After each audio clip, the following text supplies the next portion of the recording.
ठीक है, अभी हम बात करें।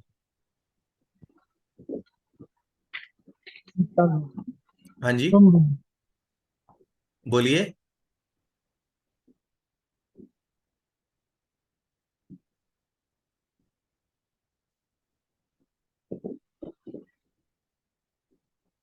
देखिए, बहुत बार आपके सामने चार्ट्स आते हैं, और उसमें लॉन्जिविटी की बात होती है। कोई बहुत बीमार होता है ना। जी सर। तो उसको हम एक एनालिसिस करने की कोशिश करेंगे यहाँ पर। ठीक है। और एक चीज को जो है, मेरा एक पर्सनल व्यू है। मैं कभी भी, मतलब अगर कोई डेथ बेड के ऊपर होता है या बहुत ज्यादा बीमार होता है ना, तो मैं कभी मतलब प्रिडिक्ट नहीं करता कि ये रहेगा या नहीं रहेगा। अगर कोई मेरे पास आता भी है कि आप सो एंड सो बच्चे का जन्म करना है, कुछ लोग सजेरियन से ना वो मतलब करते हैं ना, कि हमें आप टाइम बता दो, हम उस टाइम पे बर्थ करवाएंगे, है ना। तो वो चीज मैं कभी भी प्रेफर नहीं करता। मैं किसी को बोलता हूँ कि नहीं, सॉरी। ये कौन है जो लाइंस ये आ रही हैं, ये कैसे हो रहा है? चलिए। तो क्योंकि ये क्या हो गया भाई, ये लाइंस कैसे आ रही हैं?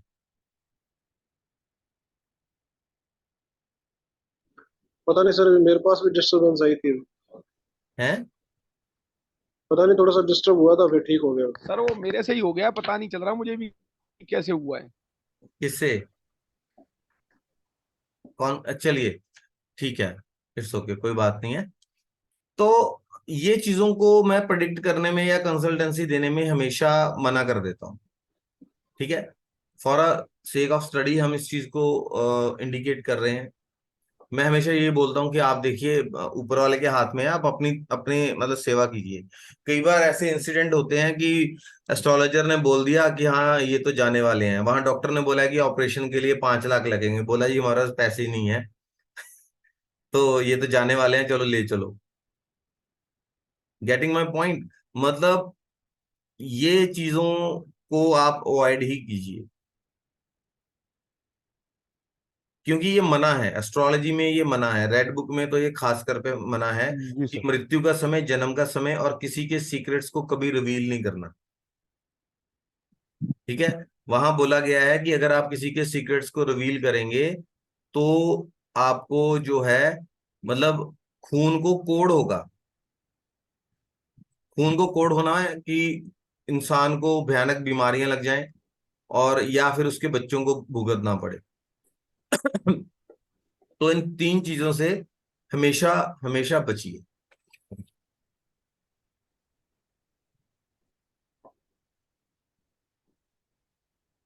देखिए, इस हॉरोस्कोप के अंदर आप अगर आप देखें कि शनि और बृहस्पति जो हैं वो वक्री हैं। ठीक है। सर तो बहुत बकरी है या एक एक बकरी? दोनों वक्री हैं। मैं बोल रहा हूं, अगर लास्ट में जब पूछूंगा ना कि क्या किसी का कोई आंसर डाउट है, आप ये कर लीजिए कि जब हम शेयरिंग को हटा देंगे, आप इस चार्ट को, हॉरोस्कोप को ड्रॉ कर सकते हैं।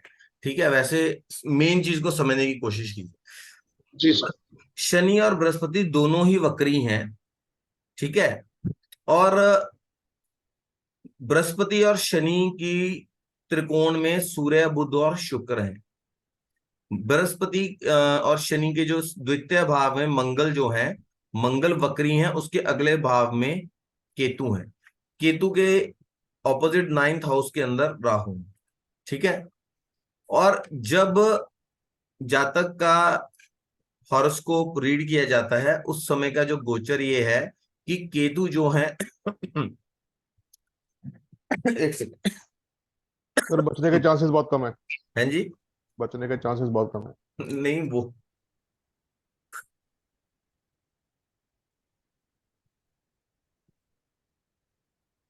केतु जो है लगन के अंदर है, मिथुन राशि के अंदर। ठीक है। और बृहस्पति जो है सिंह राशि के अंदर है, सूर्य राहु और मंगल जो हैं वो धनु राशि के अंदर हैं। चंद्र बुध और शुक्र जो हैं वो वृश्चिक राशि के अंदर हैं। शनि जो है मकर राशि के अंदर। अब नेटल चार्ट के अंदर आप अब यहां देखिए कि जातक का जो सूर्य है वो पुत्र का कारक है। ठीक है। और जातक का जो पुत्र है वो बीमार है बहुत ज्यादा at the time of consultation. ठीक है। तो आप यहां पे देखिए कि बृहस्पति वक्री हैं, मेन चार्ट में भी वक्री हैं, सेकंड चार्ट में भी वक्री हैं। ठीक है। और बृहस्पति और सूर्य का जो है वो है एक्सचेंज हो रहा है यहां पर। लेकिन बृहस्पति एक्सचेंज के बाद जो जीव कारक है वो भी, हाँ, बहुत सारे केसेस में ये माना जाता है कि जब एक्सचेंज होता है तो उसके बहुत अच्छे परिणाम होते हैं। लेकिन जब एक्सचेंज होता है, एक्सचेंज होने के बाद वो वहां उसके दुश्मन ग्रह बैठे हैं या उसके मित्र ग्रह हैं, वहां क्या परिस्थितियां हैं, कौन से ग्रह की दृष्टि आ रही है, कौन से ग्रह का जो है इम्पैक्ट आ रहा है, तो वो देखना जरूरी है। एक्सचेंज में बहुत अच्छे परिणाम आए कोई जरूरी नहीं है। एट टाइम्स नेगेटिव रिजल्ट्स भी आपको देखने को मिल सकते हैं। ठीक है। तो आप यहां पे देखिए कि बृहस्पति जो है वो वक्री है थर्ड हाउस के अंदर, जो कि केतु केतु के ऊपर से जा रहा है। नहीं, सॉरी, केतु के ऊपर से नहीं, राहु के ऊपर से जा रहा है। ठीक है। क्योंकि राहु जो है सिंह राशि के अंदर है और यहाँ बृहस्पति जो है सिंह राशि में ही वक्री है। ठीक है। और जो राहु नाइन्थ हाउस के अंदर है वो लगन में, यहां पे आप देखिए, धनु राशि के अंदर है और सूर्य राहु और मंगल जो है मिल रहे हैं। उसमें शनि मकर के अंदर जरूर है। ठीक है। तो जो सूर्य जो है पुत्र का कारक है, तो मंगल के साथ बहुत क्लोज डिग्री पे है, लगभग सेम डिग्री पे है। एंड मतलब सूर्य भी, राहु जो है ना वो उसको समय का कारक बोला गया है। ठीक है। तो काल के मुख में सूर्य और बृहस्पति मतलब पुत्र जा रहा है और जीव जीव को क्योंकि वो इंडिकेट करता है। ठीक है।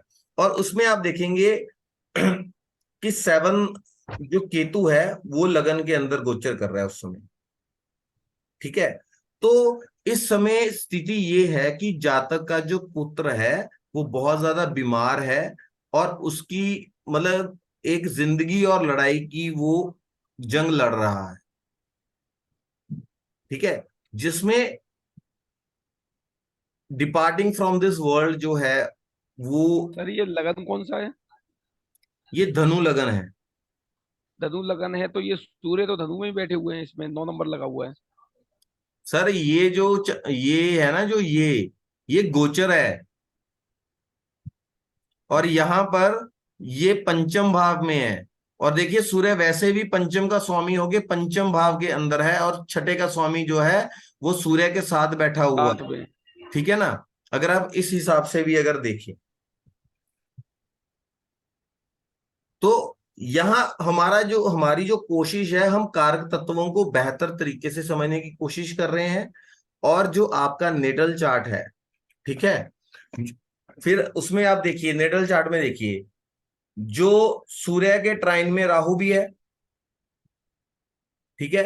लेकिन जो नेचुरल तौर पर सिंह राशि है जो सूर्य की, तो राहु उसमें भी है। तो उसका जो डिपॉजिटर है, उसका जो स्वामी है वो मंगल है। ठीक है ना। तो मंगल द्वितीय घर में जाकर वक्री हो रहा है। फिर उसके बैक साइड में कौन है? शनि और बृहस्पति जो दोनों वक्री हैं। जी। ठीक है। मंगल के अगले अगले घर में केतु है। मैंने कल एक बात बोली जी। थी कि अगर द्वितीय घर में कोई प्लैनेट है तो वो पहले घर के प्लैनेट के ऊपर 75% तक इंपैक्ट करता है। ठीक है। कल ये बात जी। बोली थी ना। जी बोला था। तो यहां क्या हो रहा है, मतलब स्थितियां दिखा रही है ना कि जो पुत्र है उससे वियोग दिखा रही है ना। ठीक है।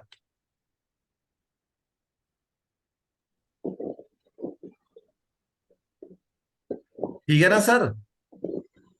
हाँ ठीक है सर। हाँ जी, हाँ जी, हाँ जी। एक बार ये गोचर वाला दोबारा बता दीजिए सर, ये जो बृहस्पति और सूर्य का जो राशि परिवर्तन है ना। देखिए, बृहस्पति और सूर्य जो हैं गोचर के अंदर राशि परिवर्तित कर रहे हैं। जब वो अब बृहस्पति जो है केतु के ऊपर से गोचर कर रहा है। केतु जो है डिटैच करता है, जन्म के केतु के ऊपर से बृहस्पति जा रहा है। नहीं, राहु राहु के ऊपर से जा रहे हैं ना सर, पांचवी राशि के अंदर। अरे मेरे भाई, अच्छा, हाँ हाँ हाँ हाँ, एक सेकंड देख लेते हैं। यस, पांचवी राशि में से जा रहा है, राहु के ऊपर से। ठीक है,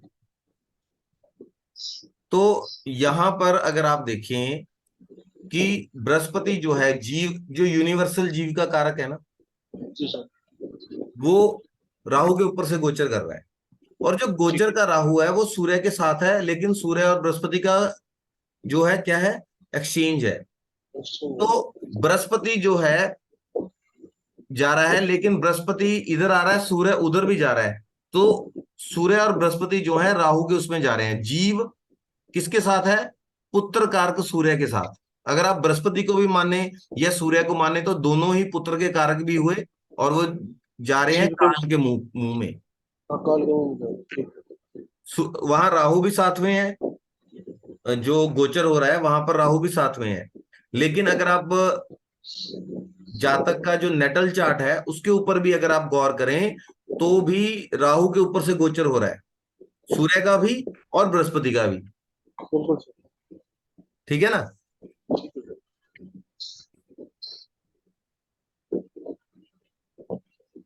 ये चीज क्लियर हुई है? हाँ सर, हो गया। अब एक छोटा सा एक डाउट था सर, वो और पूछ लो। बोलो बोलो।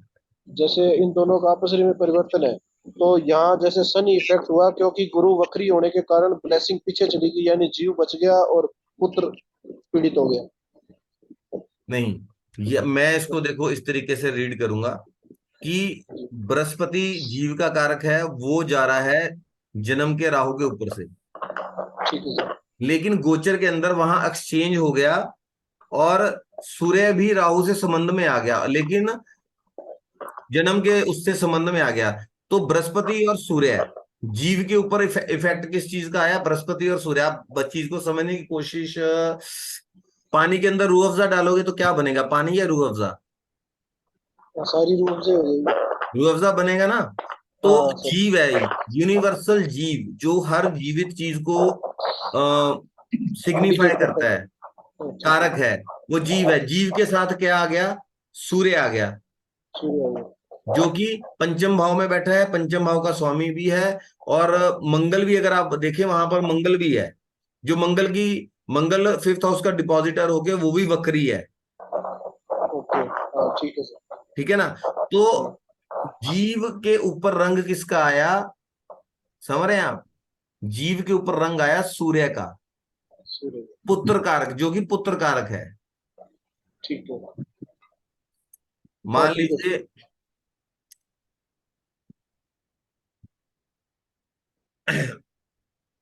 मान लीजिए कि जीव तो सभी जीवों को दिखा रहा है ना? जातक को खुद को भी दिखा रहा है, लेकिन उस समय सबसे ज्यादा पीड़ित कौन सा भाव हो रहा है? पंचम फिफ्थ भाव हाउस हो रहा पीड़ित हो रहा है ना। है। हाँ फिफ्थ हाउस हो रहा है। ठीक है। हाँ फिफ्थ हाउस। हाँ ठीक है। और एक चीज और, देखिए मेरे हिसाब से वहां लगन में कौन सी राशि आ रही है? किस तरफ, गोचर में या इसमें? बुध की राशि आ रही है ना। हाँ गोचर में बुध की राशि है। उस गोचर में मिथुन में बुध की हाँ राशि आ रही है। बिल्कुल ठीक है। सर। और उसमें आप ये देखिए कि बुध की राशि वहां पर जो है, वो नहीं, सॉरी, तीन, तीन दो एक, वहां पर इलेवेंथ हाउस में कौन सी राशि आ रही है गोचर के समय में? मेष राशि आ रही है ना। मेष राशि आ रही है। मेष राशि मतलब पुत्र का जो लाभ है वो कट रहा है। ओके ठीक है सर। कि, कि किसी से जो कोई भी 11वां स्थान है वो लाभ को दिखा रहा है ना। हाँ डिजायर फुलफिलमेंट का है। ठीक है। लाभ है जो भी है। ठीक है।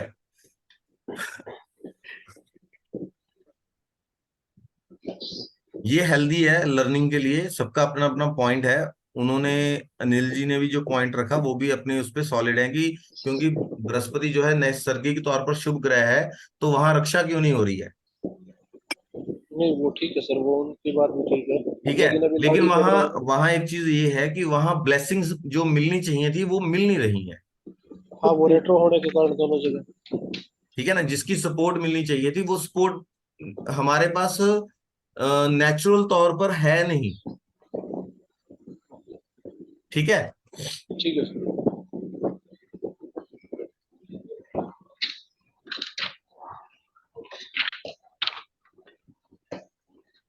देखिए,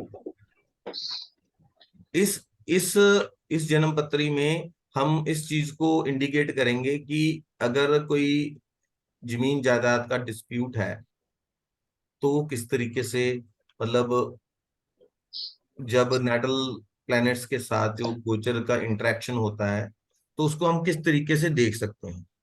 ये जो हम अभ्यास कर रहे हैं ना, कि कारक तत्व घूम रहे हैं और प्लैनेट कौन जन्म के प्लैनेट के ऊपर से गोचर का प्लैनेट जा रहा है तो वो किस तरीके से बिहेव कर रहा है, तो वो इसलिए है सो दैट कि एक तरह से हम एक प्रैक्टिस कर रहे हैं कि जब हम किसी जन्म पत्री को देखें तो हम किस तरीके से चीजों को लगाने की कोशिश करें। ठीक है। अब हाँ सर, कारक वो तत्व तो आगे आपने, होने वाले हो, हैं जी, जैसे कोई आगे इवेंट होने वाला है, उसको हम पकड़ पाए, सामने वाले उसको, को से हाँ चेक कर उसको पाए। हम पकड़ने की कोशिश करें।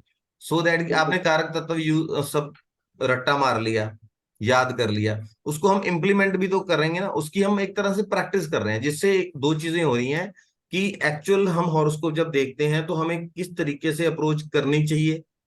एक उसकी एग्जाम्पल है, सबकी अपनी अपनी अप्रोच होती है। और दूसरा, साथ में हम जब चीजों को बार बार कर रहे हैं तो हमारे जो कारक तत्व हैं वो एक तरह से रिवाइज भी हो रहे हैं। बिल्कुल सर, ठीक क्लियर हो है। जाते हैं वो। हाँ।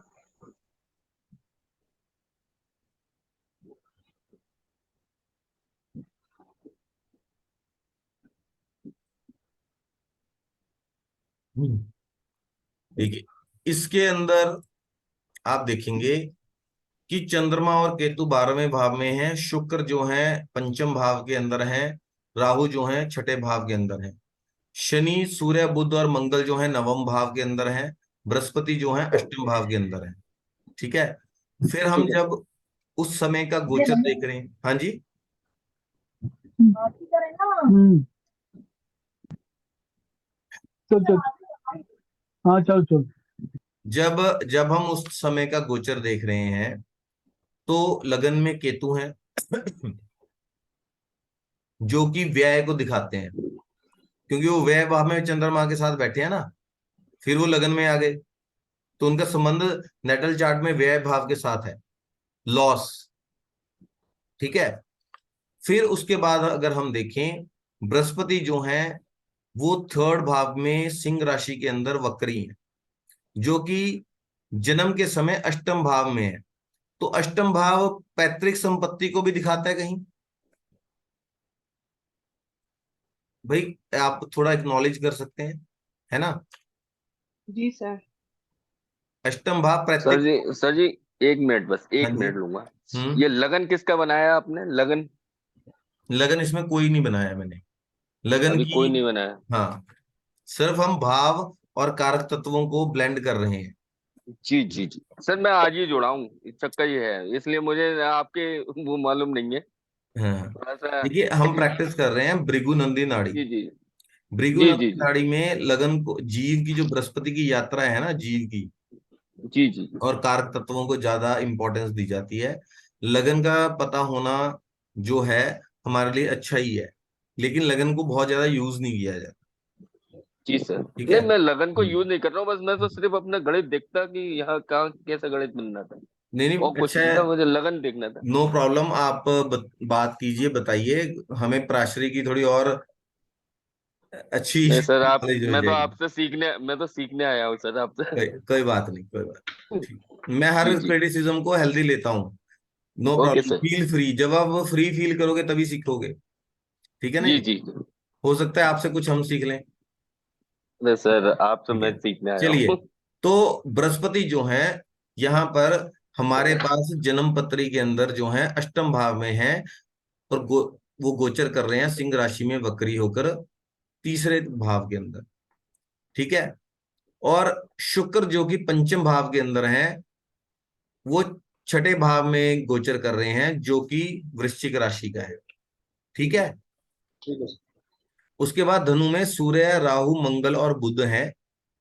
ठीक है। यहां हमारा सप्तम भाव खाली है। उसके बाद अष्टम भाव में शनि और चंद्रमा है, जो कि बृहस्पति के ऊपर से गोचर कर रहे हैं। ठीक है भाइयों।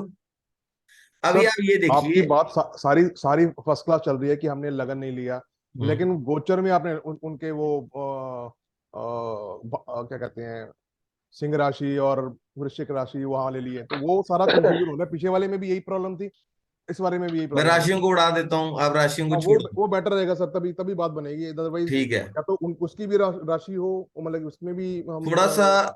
ठीक है, इसको इसको आप निकाल देंगे यहाँ पर। ठीक है। क्योंकि वो बहुत लेकिन कंफ्यूजन कर रहा है, पीछे पीछे वाला भी बिल्कुल समझ में नहीं आया वो भी। ये सर भाव से भाव को क्योंकि ब्लेंड वहां करना पर सिखा आपने रहे हैं 9 नंबर ऊपर लगा रखा था, यहाँ पर 9, उसमें 9 नंबर आपने नीचे लगा दिया, तो सारा वो पतरी घूम गई जब आप गोचर देखिए, लगाओगे। पहले तो एक चीज आप समझने की कोशिश कीजिए राजीव जी, जी कि सर। यहाँ पर जो ए चार्ट है, वो जो हॉरोस्कोप है वो जातक की खुद की पत्रिका है, सर मैं और जो बिल्कुल समझ बी रहा हूँ। है उस समय का गोचर है।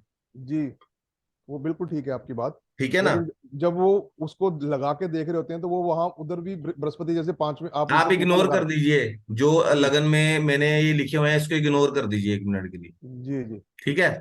ठीक है। जो हम चीज प्रैक्टिस करने की कोशिश कर रहे हैं ना, मैं आप लोगों को भी ये चीज कहना चाहूंगा कि आप इस चीज पे फोकस कीजिए कि कौन सा जब ग्रह कैसे रिएक्ट कर रहा है, तो रिजल्ट क्या निकल रहे हैं। मैं एक चीज क्लियर कर देता हूं, मैं ना लास्ट में आज 2 चीजें क्लियर करूंगी। ठीक है।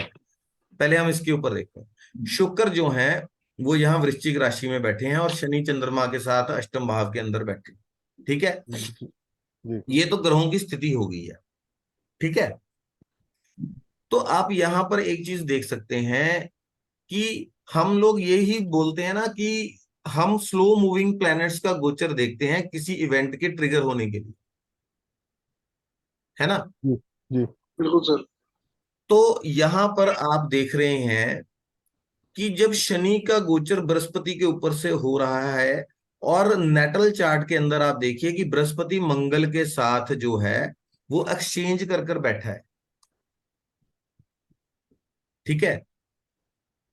तो बृहस्पति, शनि और सूर्य जो है दुश्मन है, बुध और मंगल भी आपस में दुश्मन है। ठीक है। और मंगल जो है अष्टम भाव का स्वामी है।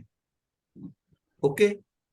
तो यहां पर आप एक चीज देखिए कि जब शनि और चंद्रमा का गोचर हो रहा है बृहस्पति के ऊपर से, जो कि अष्टम भाव के अंदर है ना, तो आप ये चीज देखिए कि शनि ट्रिगर कर रहा है।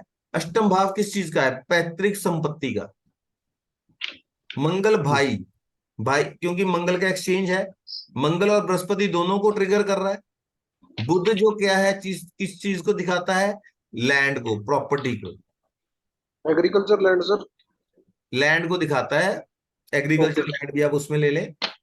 ठीक है ओके ठीक सर। है। तो उसको इंडिकेट करता है। तो यहां पर क्या हो गया? एक डिस्प्यूट हो गया, क्योंकि आप देखिए कि जो पंचम का स्वामी शुक्र है, वो भी राहु के ऊपर से जा रहा है 6th हाउस में। शुक्र क्या है? फाइनेंसिस को दिखाता है। मतलब जो पैतृक संपत्ति में जमीन जायदाद और फाइनेंसिस हैं, उसको लेकर जो जातक का डिस्प्यूट हो गया है। ठीक है। ओके 8th हाउस, यहां पर आप देखिए कि 8th हाउस की एनर्जी है। जो प्लेनेट जिन चीजों को, कारक तत्वों को इंडिकेट कर रहे हैं, शनि किस तरीके से किसी कर्म को जो है ट्रिगर कर रहा है। ठीक है। जी हालांकि यहां पर बृहस्पति और सूर्य का अगेन जो है आदान प्रदान है। ठीक है।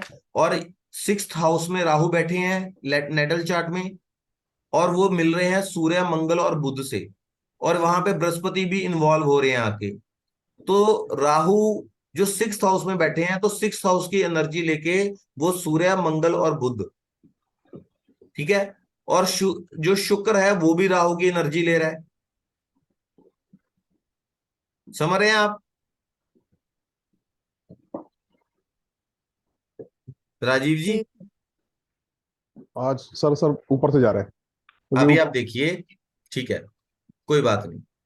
नेटल चार्ट में जो प्लैनेट्स हैं, जी सर। शुक्र राहु के ऊपर आ गया गोचर के अंदर, जी आ गया। जी आ गया। शुक्र किस चीज को इंडिकेट करता है? पैसा। पैसा, संपत्ति, पत्नी, जी लग्जरीनेस। ठीक है। पैसा और संपत्ति को इंडिकेट करता है, जी ठीक है। अब यहाँ पे जो बृहस्पति अष्टम में बैठा हुआ है, वो यहाँ तीसरे भाव में आ गया, जी ठीक है। जी और जो भाई। ये वाले ग्रह हैं, सूर्य, बुध और मंगल, ये सप्तम भाव में, हाँ जी सप्तम भाव में आकर किससे मिल गए? राहु से, जी ठीक है जी ना राजीव जी? जी मिल गए।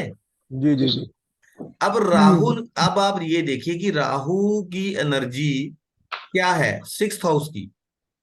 6th हाउस क्या जी है? झगड़ा, झगड़ा राइट। ठीक है। ठीक है सर। और यहां पर देखिए कि शुक्र जो राहु के ऊपर आए हैं यहां पर, नेटल में तो राहु यहां पर भी है ना। Right right. तो शुक्र, तो झगड़ा किस चीज के लिए हो रहा है? एक तो धन, पैसा, जी लग्जरी जो पैसा है, धन संपत्ति है। जी फिर आप यहां देखिए शनि और चंद्रमा। जी शनि कर्म है ना, किसी कोई इवेंट क्या है? कोई कर्म है। जी आप यहां से मेरे पास पढ़ रहे हैं, मैं आपके साथ इंटरेक्ट कर रहा हूं, हम एक कर्म कर रहे हैं, जी जी जी ठीक है ना। तो शनि, चंद्रमा क्या है? आपका मन है। मन मन है। मन की स्थिति क्या है? पैतृक संपत्ति में। ओके। वो जमीन भी हो सकती है, पैसा भी हो सकता है जो पैतृक है। तो उसमें आप देखिए कि शनि जो बृहस्पति के ऊपर है, जो जन्म का बृहस्पति है, जी ठीक है। और बृहस्पति 8th हाउस में होने के साथ साथ 9th में भी आप समझिए। जी और मंगल जो है वो 8th में। 9th में होने के साथ साथ 8th में भी समझे। जी अच्छा सर, भाव का परिवर्तन दिखा रहे हो आप, ठीक है। भाव का परिवर्तन है ना। मंगल बिल्कुल सर। अष्टम, अष्टम का मालिक होके, नेचुरल अष्टम राशि का मालिक होके उसमें बैठा है। तो यहाँ 9th हाउस पिता को भी इंडिकेट करता है ना राइट। बिल्कुल सर। राजीव जी? जी जी जी जी पिता को इंडिकेट करते हैं ना 9th हाउस, बिल्कुल बिल्कुल बिल्कुल। ठीक है। तो अभी ये देखिए कि जी सर। सूर्य, मंगल और बुध और बृहस्पति, जो बृहस्पति यहां भी पहुंच गया, मंगल जी भी है। अब एक शनि नहीं है, शनि यहां बृहस्पति के ऊपर आ गया, राइट। ठीक है। तो बृहस्पति को आप यहां भी लगा सकते हैं क्योंकि ये एक्सचेंज में बैठे हैं। एक्सचेंज में है राइट। हाँ राइट। अभी अदरवाइज ट्रेंड में है ये। अब ट्राइन में भी है, एक्सचेंज में भी है। एक्सचेंज तो और भी स्ट्रांग हो गया, जी ठीक है। अभी आप बोल रहे थे ना कि आप ये नंबरों को मत लिखें, तो ये जी जी थोड़ा जी सा इंडिकेशन हमारा इजी हो गया ना राइट। इसमें। गॉट माय ठीक है सर। पॉइंट? किस लिए नंबर जी लिखे हैं? जी जी हाँ हाँ सर, मेरे अभी को समझ आपको, में आ गया था। अदरवाइज आपको एक्सचेंज समझ में नहीं आता। राइट। सॉरी बिल्कुल सर, जरा समझ नहीं आया, ये बृहस्पति और शनि का कैसे एक्सचेंज हुआ, या मंगल या बृहस्पति का? देखिए नेटल में तो मैडम, नहीं। ये जो कुंडली है ना, इसको आप काल पुरुष 1 2 3 4 ऐसे लेके लीजिए। सिर्फ काल पुरुष से? हाँ। ओके तो ओके। मंगल जो है ना, मंगल अष्टम का स्वामी है, स्कॉर्पियो राशि का। हाँ और बृहस्पति 9th का स्वामी है, तो ये यहाँ एक्सचेंज करके बैठे हुए हैं ना, अच्छा, उस हिसाब से। ठीक ओके है। लेकिन ठीक है। गोचर में क्या दिखाया गया कि उस समय पे क्या हिसाब किताब था, जी जी जी ठीक है। तो यहां पर आप गोचर में देखेंगे बृहस्पति की जो सेजिटेरियस राशि है और जो सिंह सिंह राशि। राशि है, उसमें बृहस्पति है और सेजिटेरियस में सूर्य है। तो इन चारों पांचों ग्रहों को आप आपस में कनेक्टेड मानेंगे, जी हाँ ठीक सर, है। ट्रेन में कनेक्टेड हो गए। अच्छा, एक चीज और है, 7th हाउस किस चीज का है? पार्टनरशिप का। पार्टनरशिप का। तो अब क्या हो गया, भाइयों में राहु आ गया तो पार्टनरशिप चली नहीं। जो सांझी हम्म। प्रॉपर्टी थी, जो कि कंबाइंड प्रॉपर्टी और पैसा था एंसेस्टर, उसके लिए क्या हो गया? झगड़ा हो गया, झगड़ा हो गया। सर इसमें एक और चीज भी बोल सकते हैं क्या कि इसके अंदर किसी फीमेल का भी हाथ होगा वो प्रॉब्लम करने में, शुक्र की वजह से? बिल्कुल हो सकता है। अब वो दोनों की बीवियों ने उनको थोड़ा थोड़ा पिन किया होगा, वो चढ़ गए जी होंगे। जी जी। तो एक अब सर अब इस जैसे कार्य तत्वों को इसमें मिलाने की वो कर रहे हैं, तो उसमें शुक्र में जैसे वाइफ आ गई, या वो उसने भी, या वहां फीमेल ने भी, चंद्रमा भी आ गया है ना। चंद्रमा मदर हो गई, मदर मदर भी हाँ, सर बीच में। इन इसमें जैसे व्यापार में भी डिस्प्यूट दिखा सकते हैं ना? व्यापार में भी दिखा सकते हैं, लेकिन एट्थ हाउस बहुत ज्यादा प्रोमिनेंट हो रहा है ना यहाँ पर। जी ओके, ठीक है सर। एट्थ हाउस क्या हो गया? पैतृक संपत्ति। अच्छा, ये छटनी होगी वो ऐसे होगी, ठीक है। मतलब ये थोड़ा सा, मतलब आर्ट है। एक चीज में कई चीजें होंगी। एक बार जातक की जिंदगी में कई छोटे मोटे इवेंट चल रहे होते हैं, लेकिन एक इवेंट बड़ा प्रमुखता से होता है। Okay sir. सर ये जो आपने गोचर कुंडली दिखाई है, ये उस दिन आपके पास क्लाइंट आए थे पूछने के लिए, तभी बनी थी ये? ये गोचर कुंडली उसी की है। आप कौन बोल रहे हैं अनु जी? अब मैं शशि बोल रही हूँ सर। हाँ जी, मैं आपको एक्सप्लेन करता हूँ। ये उस टाइम की कुंडली है जबकि क्लाइंट एस्ट्रोलॉजर के पास जा रहा है।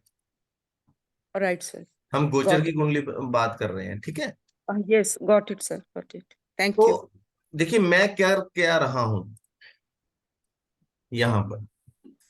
एक तो हमने तीन चीजें जिस पे आपका फोकस होना चाहिए था सबका, तीन चीजें हमने प्रमुखता से की हैं। एक तो हमने कारक तत्वों को रिवाइज किया। जी। दूसरा, हमने कारक तत्वों को भाव के साथ ब्लेंड किया। राइट। ठीक है। क्योंकि ग्रह जो होता है, देखिए हम हाउसेस को भाव बोलते हैं, ग्रह को हम बोलते हैं ग्रह। ग्रह ग्रहण करता है किसको? भाव को। ठीक है। ग्रह ओके जो है भाव को ग्रहण करता है। तो हमने यहाँ पर कारक तत्वों को भाव के साथ ब्लेंड किया और ये प्रिडिक्ट करने की कोशिश की कि जातक को क्या समस्या है। और चंद्रमा भी तो देखिए ना, एट्थ हाउस के अंदर है, पैतृक संपत्ति। कल हमने यही बात की थी ना कि चंद्रमा जब जिस भाव के अंदर है, जो ग्रह जो है जिस उसमें है, चंद्रमा के ऊपर उसको इम्पैक्ट डिनोट कर रहे करता है। हैं। जी। ठीक है। सर एक मिनट, जैसे शनि अवसाद का भी कारक है और चंद्रमा जैसे एट्थ में बैठा है, तो इसका मतलब उसका प्रॉपर्टी को लेके, अपनी जो जमीन है जायदाद है जो भी है, उसको लेके वो थोड़ा अवसाद में है, मतलब आदमी ऐसे है ना?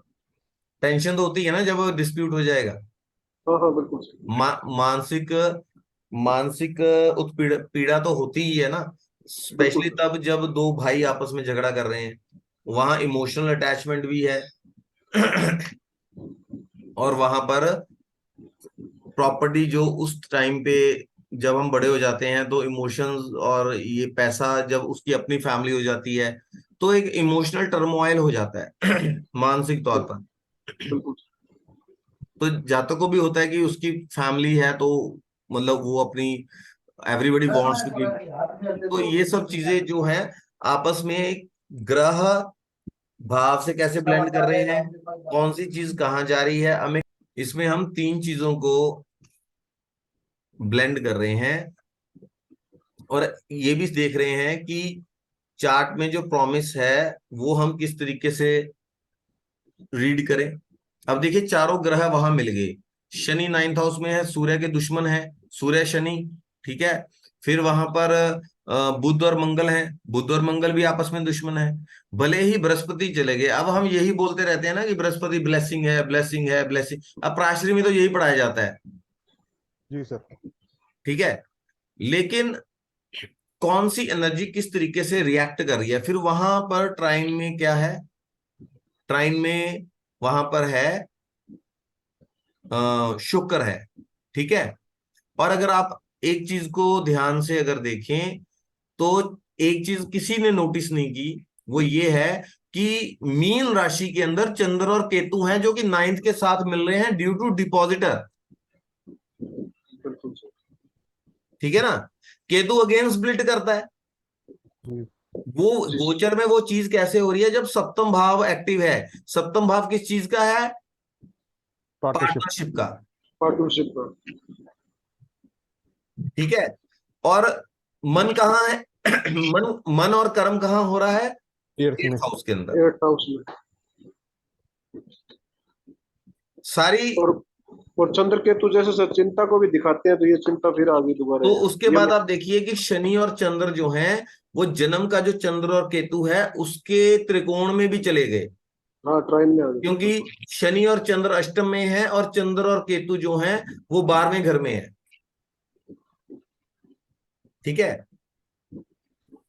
मानसिक तौर पर भी अलगाव हो रहा है।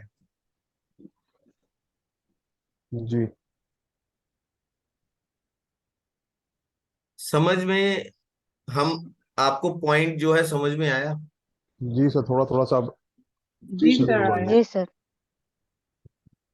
नहीं, थोड़ा नहीं, आप बताइए जहां डाउट है। नहीं सर, सर थोड़ा कठिन है, हाँ जी। सर थोड़ा कठिन है और थोड़ा समय लगेगा इसको ग्रहण करने में।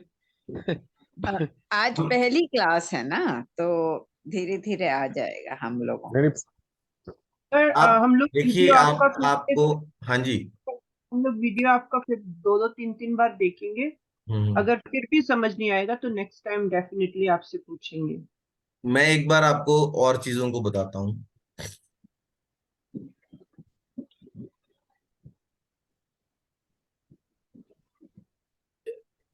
देखिए, वही वही वही चार्ट है। जी राहु जो है धनु राशि से हैं, जो कि सूर्य के साथ हैं। सूर्य जो है पिता को भी इंडिकेट करता है। जी ठीक है, शनि और सूर्य एक ही राशि में है, जो कि शत्रु हैं, एनिमीज हैं। ठीक है, मेरे कर्सर को फॉलो कीजिए। जी नेटल में। मंगल मंगल और बुध जो हैं वो भी एनिमीज को रिप्रेजेंट करते हैं। एक दूसरे के एनिमी है, एनिमी को रिप्रेजेंट नहीं, सॉरी, एक दूसरे के एनिमीज हैं, जी शत्रु हैं। ठीक है, बुध जो है लैंड का सिग्निफिकेटर है। ठीक है, मंगल भाइयों का है, ये तो सभी जानते हैं। जी सॉरी सर, जी, मंगल मंगल लैंड का नहीं है सिग्निफिकेट। ये पराशरी में है। पराशरी में नहीं है ये, हम इसमें चेंज हो जाते हैं बहुत सारे चीजें। अच्छा अच्छा, सॉरी हाँ जी, सॉरी। ठीक है, नहीं, no no need to be sorry, it's okay. तो बृहस्पति जो है 8th हाउस के अंदर है। इसको हम कालपुरुष कुंडली देखें, 1 2 3 4 5 6 7 8 9 10 11 12। जी चंद्रमा केतु जो हैं पाइसिस में है। शनि सूर्य बुध और मंगल जो हैं वो सैजिटेरियस में है। अब ये डिपॉजिटर का मतलब किसे पता नहीं है? डिपॉजिटर का मतलब है जिस दोनों जिस दोनों के मालिक। साइन के अंदर प्लैनेट्स बैठे हुए हैं उसका जो लॉर्ड है, दैट इज द डिपॉजिटर। जी planets are deposited in that house, that's why मकान द मालिक। Lord of that house is called depositor. जी ठीक है, तो आप यहां पे देखें, उन इन दोनों भाव का जो स्वामी है वो अष्टम भाव में चला गया, 8th house. 8th house is your ancestral property, unearned income, जो हमें पैतृक संपत्ति मिलती है। जी अगर आपको गवर्नमेंट से पेंशन मिल रही है वो भी 8th हाउस स्ट्रांग है। अगर आपको लॉटरी लग गई है वो भी अनअर्न्ड इनकम है। जी ठीक है, और एक चीज देखिए, बहुत इंटरेस्टिंग चीज आपको बताता हूं, थोड़ा और एक्सपेंड करते हैं। काल पुरुष कुंडली में 11th हाउस क्या होता है? गेन्स का। लाभ। Desire fulfilment. है जी, डिजायर फुलफिलमेंट। डिजायर गेन्स को। गेन्स का होता है डिजायर फुलफिलमेंट, मतलब हमें वो लगता है कि हमने गेन कर लिया है। हाँ ठीक है, ओके सर। किसी भी भाव से वहां से जो 11th हाउस होगा वो डिजायर फुलफिलमेंट का होगा। जी सर। ठीक है, 8th हाउस से 11th हाउस है 6th हाउस। जी जब हम कंपटीशन में लोगों को पछाड़ देते हैं तब हमें अनअर्न्ड इनकम मिल जाती है। बहुत सारे दावेदार हैं पैतृक संपत्ति के, हमने सबको पछाड़ दिया, बोलो हटो, हमें मिलेगी। लॉटरी लॉटरी में कितने लोगों को हरा के बंदे को लॉटरी मिलती है। जी। ठीक है, खैर अनअर्न्ड जो इनकम है, सिक्स्थ भाव सेवा का है।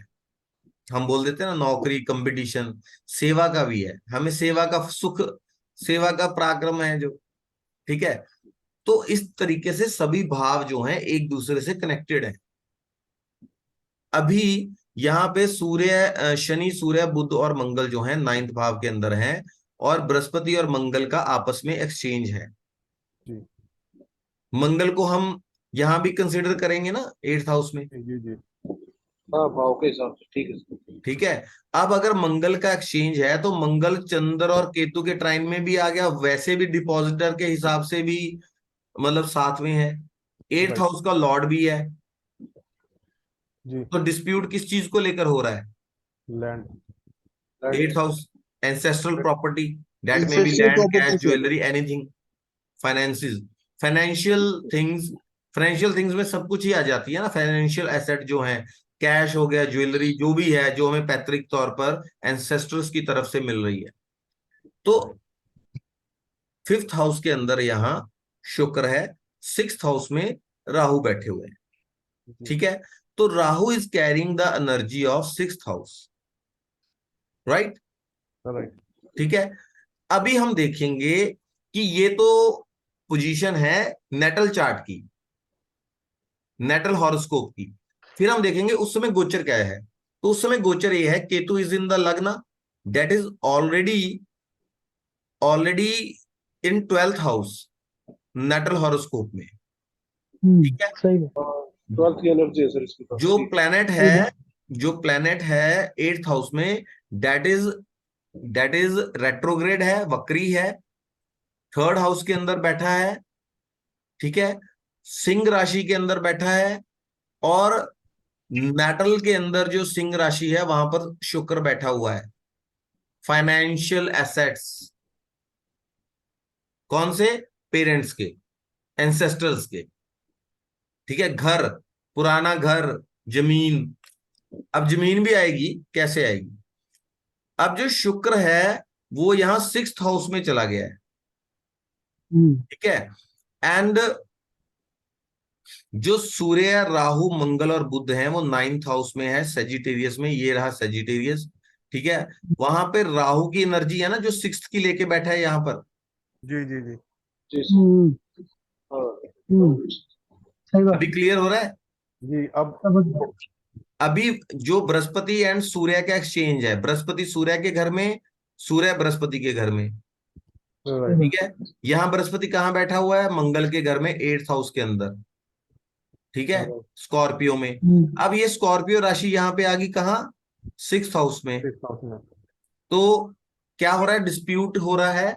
किसको लेके हो रहा है? फाइनेंसिस, जो पैसा, टका, जमीन जो है। अब बुध जो है लैंड को रिप्रेजेंट करता है, सिग्निफाई करता है इन भृगुनंदी नाड़ी, ठीक है। राइट। फाइनेंसिस, लैंड, इन सब चीजों को लेकर यहाँ शनि जो कर्म को ट्रिगर कर रहा है, ठीक है, वो एट्थ हाउस में है, बृहस्पति के ऊपर, जो नेटल बृहस्पति है मेटल बृहस्पति उससे, का। उसके आप कोलाइड करेंगे। फिर आप ये देखिए, जो चंद्रमा और केतु यहाँ 12th हाउस में है, यहाँ चंद्रमा लगन, केतु लगन में है, और केतु से 8th हाउस शनि और चंद्रमा है।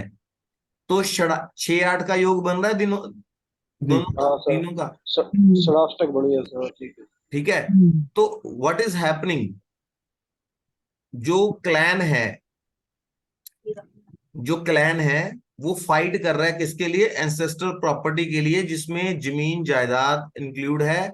और शुक्र और जो राहु जो है वो इंडिकेट करते हैं पुराना कोई रेजिडेंशियल प्रॉपर्टी, जो पुरानी हो, बड़ी हो, क्योंकि जी राहु इज वास्टनेस ऑल्सो। तो यहां मैं आपको ये बता रहा हूं कि राहु वास्टनेस का सिग्निफिकेटर है, शुक्र जो है वो घर का सिग्निफिकेटर है, मंगल जो है वो लैंड, सॉरी, इसका ब्रदर्स का सिग्निफिकेटर है, शनि बड़े भाई का सिग्निफिकेटर है, बुध जो है लैंड का सिग्निफिकेटर है, ठीक है। जी। सो सेवंथ हाउस है पार्टनरशिप। पूरी एनर्जी, 5 प्लैनेट जो हैं सेवंथ हाउस के अंदर हैं। और ये एस्ट्रोलॉजी में बोला जाता है, जहां बहुत सारे प्लैनेट्स आ जाते हैं तो उस भाव की इंपॉर्टेंस बहुत ज्यादा हो जाती है। जी। ये हम यहाँ पे हमने क्या किया है, अब हमने यहां पर क्या किया है, बेसिकली हमारे पास जो इंफॉर्मेशन थी, पहले हमने वो इंफॉर्मेशन कलेक्ट की, फिर मतलब नेटल हॉरोस्कोप के अंदर और ट्रांजिट के हॉरोस्कोप के अंदर जो भी हमारे पास इंफॉर्मेशन थी पहले हमने कलेक्ट की, उसके बाद हमने उसको प्रोसेस कर दिया, जी और जो भी उसकी प्रोबेबल मोस्ट प्रोबेबल आउटकम्स थी हमने वो जातक को बोली। हम क्या हैं, आज एक चीज और बता देता हूं, हमारे में और ज्योतिषी में क्या फर्क है। ज्योतिषी वो है जिसके पास तीन चीजें हैं, आयुर्वेद की नॉलेज है, अध्यात्म की नॉलेज है, स्पिरिचुअलिटी की नॉलेज है, और वो अनुमान शास्त्री भी है। हम लोग सिर्फ अनुमान शास्त्री हैं। जी ठीक है, तो राजीव जी अभी डाउट क्लियर हो गए, पिक्चर जी क्लियर हो सर। गई। हाँ जी, काफी काफी बिल्कुल बहुत हो गई है बिल्कुल। अब हमने किन चीजों को कैसे ब्लेंड करने की प्लान कोशिश की। करना है। जी well sir, well sir, well sir. Varinder ji, right. जी जी जी जी पहले से अच्छा लगा। अभी मैं रिकॉर्डिंग बंद कर देता हूं, मैं लास्ट 5 मिनट लूंगा आप लोगों की।